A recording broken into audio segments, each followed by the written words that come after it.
Chapter 4. Moses answered, What if they do not believe me or listen to me and say, "The Lord did not appear to you"? Then the Lord said to him, "What is that in your hand?" A staff. He replied. The Lord said, "Throw it on the ground." Moses threw it on the ground, and it became a snake, and he ran from it. Then the Lord said to him, "Reach out your hand and take it by the tail." So Moses reached out and took hold of the snake, and it turned back into a staff in his hand. "This," said the Lord, "is so that they may believe that the Lord, the God of their fathers, the God of Abraham, the God of Isaac, and the God of Jacob, has appeared to you." Then the Lord said, "Put your hand inside your cloak."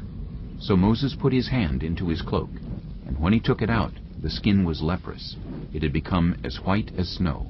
"Now put it back into your cloak," he said. So Moses put his hand back into his cloak, and when he took it out, it was restored, like the rest of his flesh. Then the Lord said, "If they do not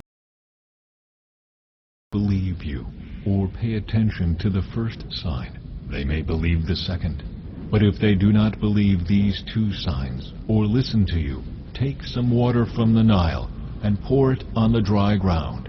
The water you take from the river will become blood on the ground." Moses said to the Lord, Pardon your servant, Lord. I have never been eloquent, neither in the past nor since you have spoken to your servant. I am slow of speech and tongue. The Lord said to him, "Who gave human beings their mouths? Who makes them deaf or mute? Who gives them sight or makes them blind? Is it not I, the Lord? Now go. I will help you speak, and will teach you what to say." But Moses said, Pardon your servant, Lord. Please send someone else. Then the Lord's anger burned against Moses, and he said, "What about your brother Aaron the Levite? I know he can speak well. He is already on his way to meet you, and he will be glad to see you. You shall speak to him and put words in his mouth. I will help both of you speak, and will teach you what to do. He will speak to the people for you, and it will be as if he were your mouth, and as if you were God to him.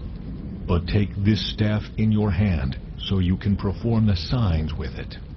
Then Moses went back to Jethro his father-in-law, and said to him, Let me return to my own people in Egypt to see if any of them are still alive. Jethro said, "Go, and I wish you well." Now the Lord had said to Moses in Midian, "Go back to Egypt, for all those who wanted to kill you are dead." So Moses took his wife and sons, put them on a donkey, and started back to Egypt. And he took the staff of God in his hand. The Lord said to Moses, "When you return to Egypt, see that you perform before Pharaoh all the wonders I have given you the power to do. But I will harden his heart, so that he will not let the people go. Then say to Pharaoh, 'This is what the Lord says. Israel is my firstborn son, and I told you, let my son go, so he may worship me. But you refused to let him go, so I will kill your firstborn son.'" At a lodging place on the way, the Lord met Moses, and was about to kill him. But Zipporah took a flint knife, cut off her son's foreskin, and touched Moses' feet with it. "Surely you are a bridegroom of blood to me," she said. So the Lord let him alone. At that time she said, "bridegroom of blood," referring to circumcision. The Lord said to Aaron, "Go into the wilderness to meet Moses." So he met Moses at the mountain of God and kissed him.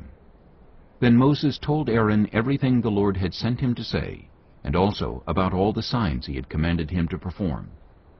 Moses and Aaron brought together all the elders of the Israelites, and Aaron told them everything the Lord had said to Moses.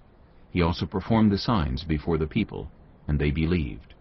And when they heard that the Lord was concerned about them, and had seen their misery, they bowed down and worshipped.